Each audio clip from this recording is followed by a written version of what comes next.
Oke, baik kawan, assalamualaikum warahmatullahi wabarakatuh. Jumpa lagi dengan saya Mukhtar Yusuf di channel Petani Milenial.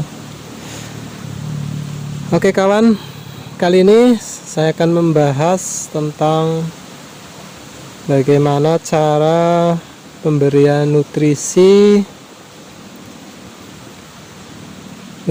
abemik hidroponik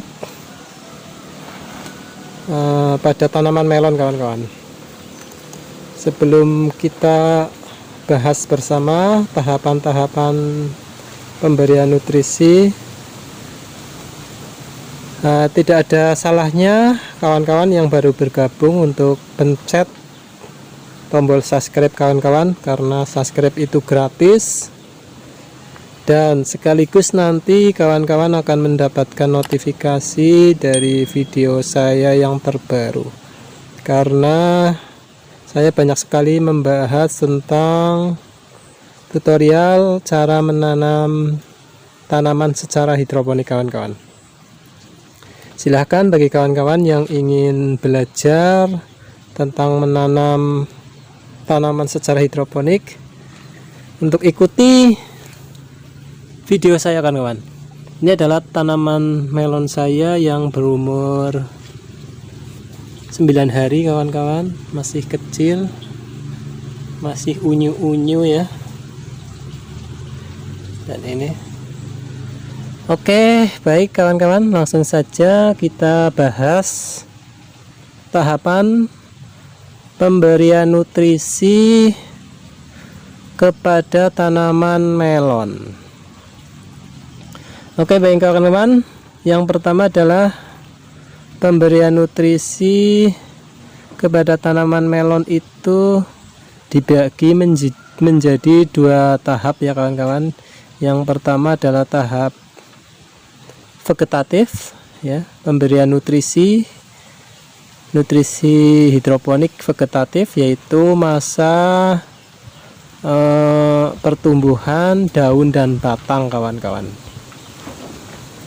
dimana bahwa pemberian nutrisi masa vegetatif adalah usia melon pada 0 hari sampai 25 HST. HST adalah hari setelah tanam kawan-kawan. Langsung saja untuk pemberian nutrisi.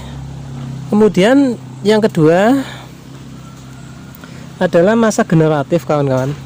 Masa generatif adalah masa pembesaran buah dan masa pembentukan bunga ya, pembentukan bunga.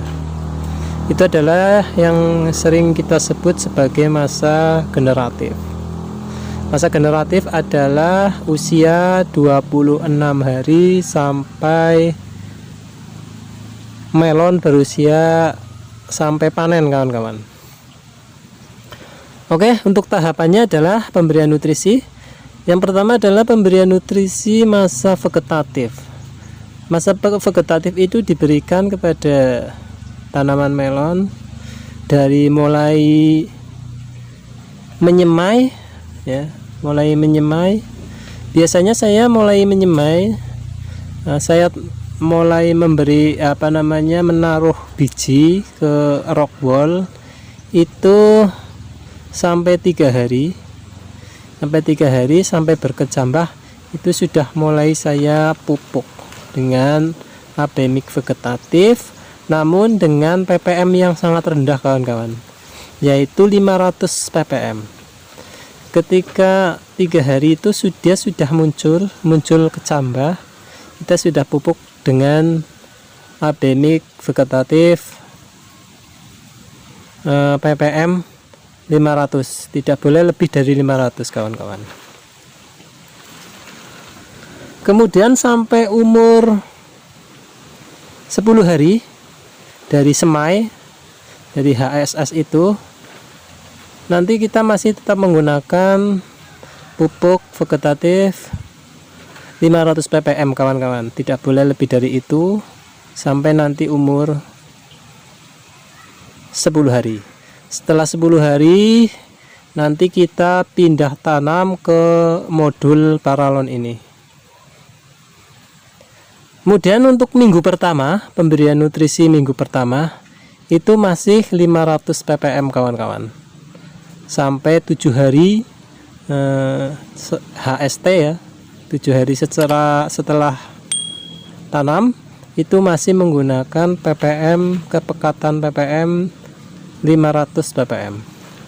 Kemudian minggu kedua 14 hari nanti kita naikkan ppm-nya menjadi 600 ppm kawan-kawan untuk minggu kedua.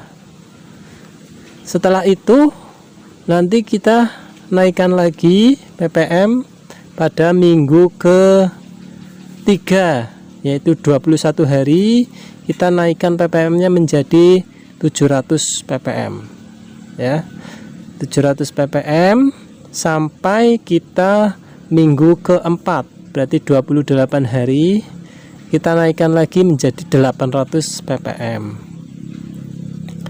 Setelah 800 ppm itu 28 hari, maka kita sudah mulai ganti nutrisi, yaitu nutrisi hidroponik masa generatif kawan-kawan.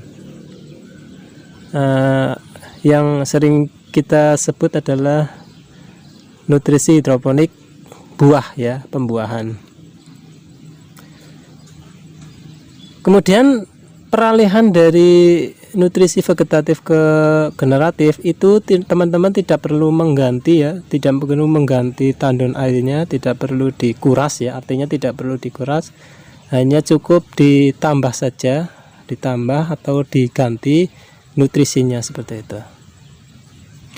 Kemudian setelah 4 minggu tadi kita sudah sampai 3 minggu ya, 4 minggu maaf, 28 hari 4 minggu.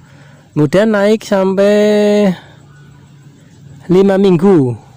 5 minggu kita naikkan lagi ppm-nya menjadi 900. Kemudian selanjutnya setelah 5 minggu, 6 minggu kita naikkan lagi menjadi 1000 ya, menjadi 1000. Kemudian sampai 7 minggu ya, minggu ke-7 itu kita naikkan lagi menjadi 1200 minggu ke-7.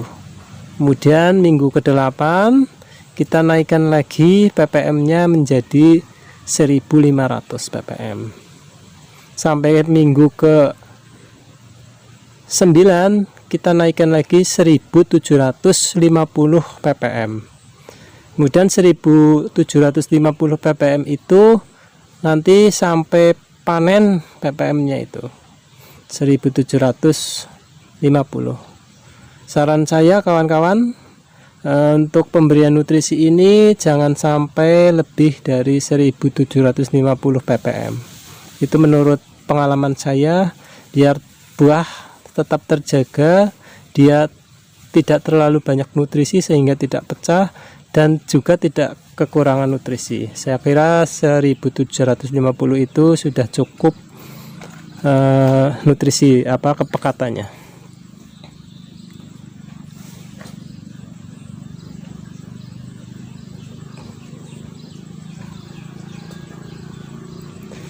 Kira-kira bisa dipahami ya kawan-kawan apa yang saya sampaikan ini. Semoga bermanfaat dan menginspirasi teman-teman untuk mengikuti jejak saya untuk berhidroponik. Oke, terima kasih kawan-kawan sudah menonton video saya. Yang belum subscribe silahkan untuk subscribe. Kemudian yang sudah, saya ucapkan terima kasih, bantu like, komen, dan share kawan-kawan, sehingga saya lebih semangat lagi membuat video-video terbaru seputar dengan hidroponik kawan-kawan. Terima kasih, salam petani sukses Indonesia.